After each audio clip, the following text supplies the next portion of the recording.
Let's talk about your budget and when your income is about as predictable as toddler's mood swings. If you freelance, hustle, bartend, or create content, you know that one month you're rolling in invoices and the next, well, you're considering selling a kidney.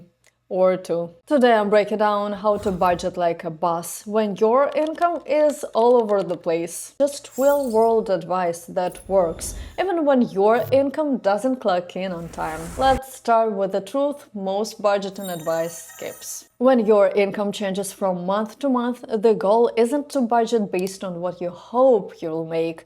The goal is to budget based on what you can survive on. Because budgeting on variable income isn't about being optimistic, it's about being ready. Ready for the dry spells, the no client months, wait, where did everyone go seasons. So how do you do that? You budget using your lowest monthly income. Here is how to figure that out. Look back at your income from the past 6 to 12 months. Find the lowest earning month during that time. Ask yourself, if that happened again, could I still cover rent, groceries, and bills? If the answer is yes, great, that number becomes your income baseline. If the answer is no, then it's time for the reality check. Try averaging your 3 lowest income months instead. If that average still doesn't cover your current expenses, that's a red flag. You may have fallen into lifestyle inflation, spending like your highest months are the norm when they're not. And look, no judgment, it happens. But this is your chance to trim back and reset. Reduce some non-essentials. Switch to a leaner, more stable version of your budget that fits even slowest months. By understanding your income, you're not being negative, you're being prepared. You're creating a budget that can weather the droughts, so when the big checks do roll in, you're not scrambling to recover.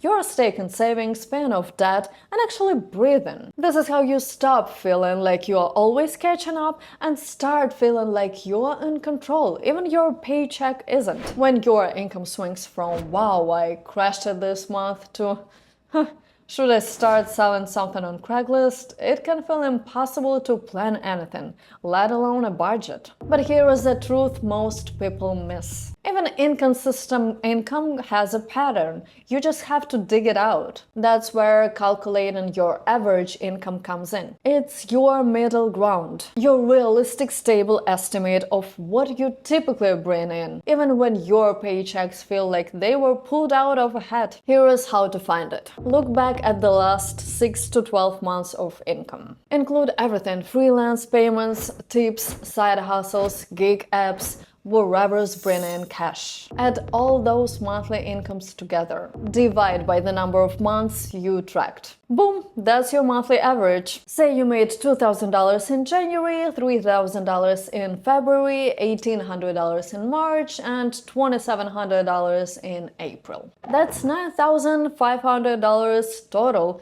Divided by 4 months equals $2,375 average income. Now here is an important part. Don't treat this number like a guarantee. Just because your average income is $2,375 doesn't mean every month will hit that number. 1 or 2 strong months can artificially inflate your average, giving you a false sense of security. So instead of basing your entire budget on this figure, use it as a reference point. Compare it to the lowest income month you calculated earlier. Is your average much higher than your worst month? Good, you've got room to build savings, prep for slower months, or knock out some debt. If it's only slightly higher or worse, about the same, you'll need to stay lean and focus on boosting your income or trimming back expenses. Paying attention to your average also helps you notice patterns. Maybe every January is slow, maybe summer is your busy season, maybe every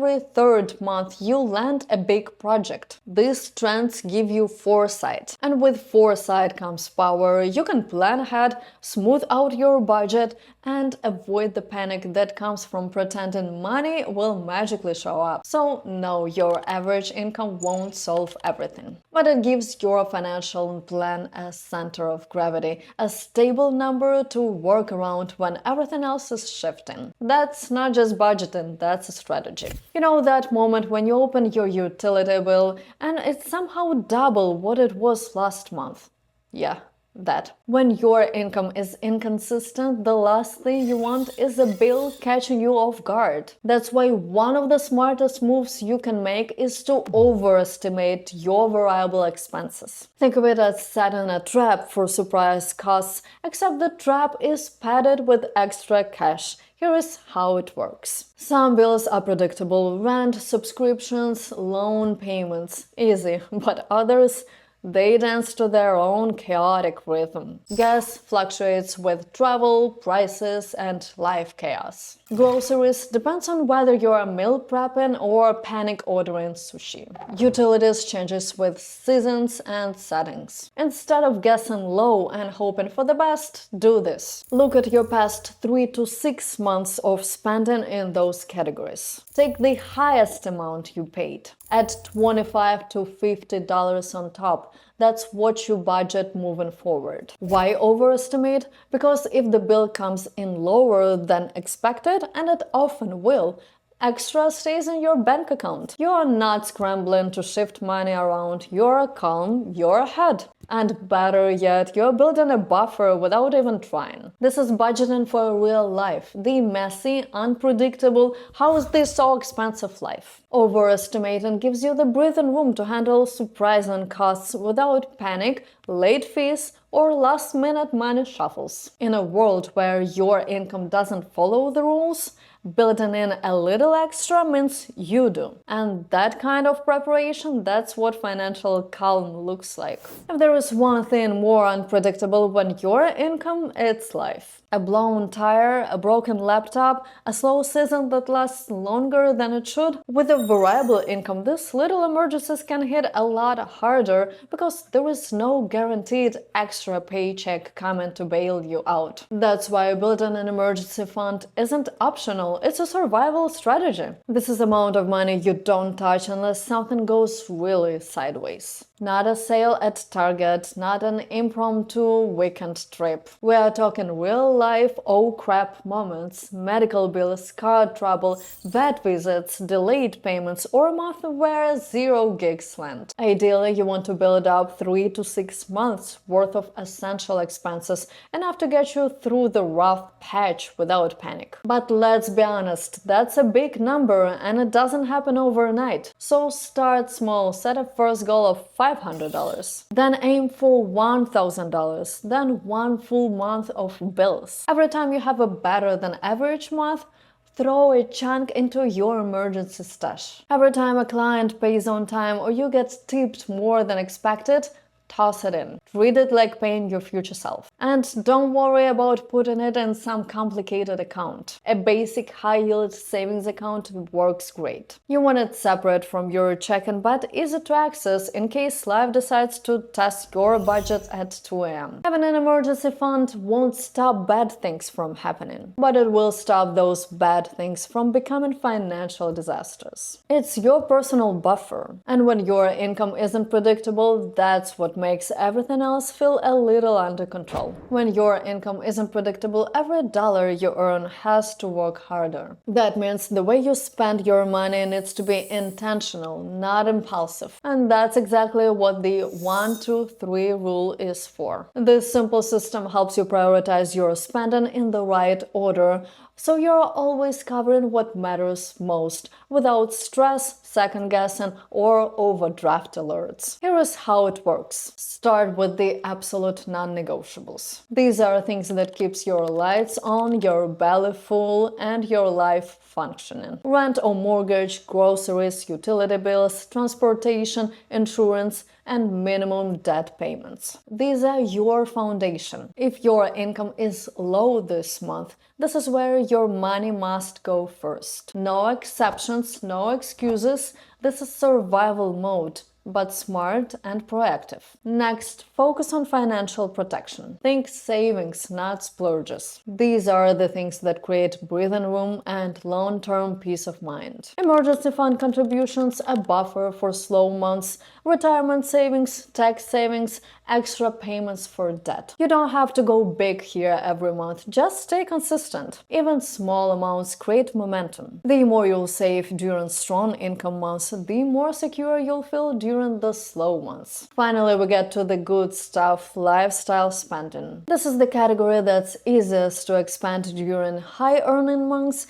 and shrink when the things get tight. Dining out, subscriptions, travel, shopping, entertainment. If you've already covered your needs and protected your future, great. Go ahead and enjoy what's left. But if money is tight, this is the category to cut first. Not because you are punishing yourself, but because you're protecting your stability. The beauty of the 1-2-3 rule is that it keeps your money decisions clear and calm, even when your income isn't. It reminds you that not all spending is equal, and that saying not right now to something fun is actually saying yes to long-term peace. Because the goal isn't just to make your money last, it's to make it work for you, no matter what kind of month you're having. Here is one of the most powerful advantages of variable income. Some months are really good. The trick, not treating them like a shopping spree. When you have an above average month, it's tempting to reward yourself. And hey, you should celebrate your wins. But instead of going full treat yourself mode, try this instead. Act like it's a normal month. Cover your essentials, stick to your baseline budget. Then take the surplus and give it a job that serves you later. Because here is the truth. Today's high-income month is tomorrow's safety net. Call it your hill and valley strategy. When you are standing on a financial hill, stash some of that elevation. Why? Because a valley is coming. It always is. And when it does, you'll be glad you didn't spend like the hills would never end. So what should you do with the overflow? Pad your emergency fund. Knock out debt faster. Set aside money for quarterly taxes. Start or grow sinking funds for things like car repairs, holidays, or slow seasons. Even if it's just $100 or $200 here and there, the money gives you flexibility.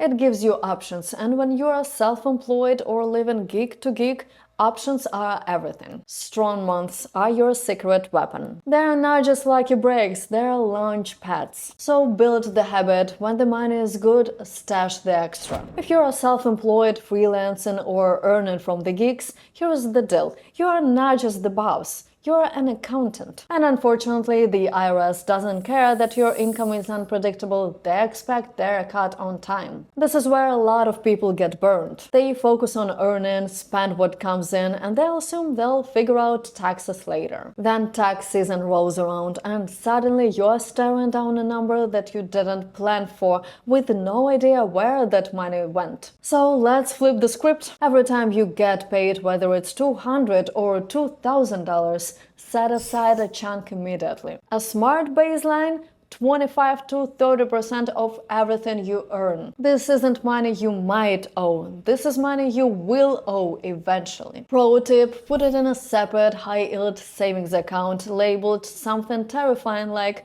"Do not touch taxes." That physical separation makes it easier to pretend it's already gone, because it basically is. If you are making income consistently, even if it's inconsistent amounts, you'll likely need to make quarterly estimated payments. These are just mini tax payments made throughout the year instead of all at once in April. They're due in April, June, September, and January, and yes, the government expects them even if your income fluctuates. The good news: you can adjust the payments as you go. Earn more one quarter, pay more. Earn less, pay less. But skipping them entirely, that'll cost you in penalties. Your future tax burden depends on how well you track two things: your income, all of it, even your side hustles you think are too small to count, and your expenses, because if you're self-employed, you may be able to deduct some things like home office expenses, business-related subscriptions, equipment, and more. Even a simple spreadsheet or a budgeting app can do a job. Just keep it updated. Taxes aren't a mystery, they shouldn't be a meltdown. Make saving for them automatic. And instead of dreading tax season, you'll show up prepared with money in the bank and no panic in your chest. Because budgeting on variable income is hard enough. Tax debt shouldn't be the plot twist. Budgeting on variable income isn't about perfection, it's about preparation. It's about knowing your lowest earning month and planning for it. It's about overestimating your bills, underestimating your income, and building the budget that bends without breaking. It's about saving when things are good, adjusting when things are slow, and staying calm when the unexpected shows up. You don't need to guess anymore, you have a strategy now. The truth is, budgeting with unpredictable income doesn't make you bad with money, it just means you need a smarter system. And now you've got one. So whether your next check is big, small, or somewhere in between, you're ready. Because you've built a plan that works with your income, not against it. Thank you for staying with me today. If you found this video helpful, send it to your friend who needs a little help with budgeting on variable income. I'll see you in the next one.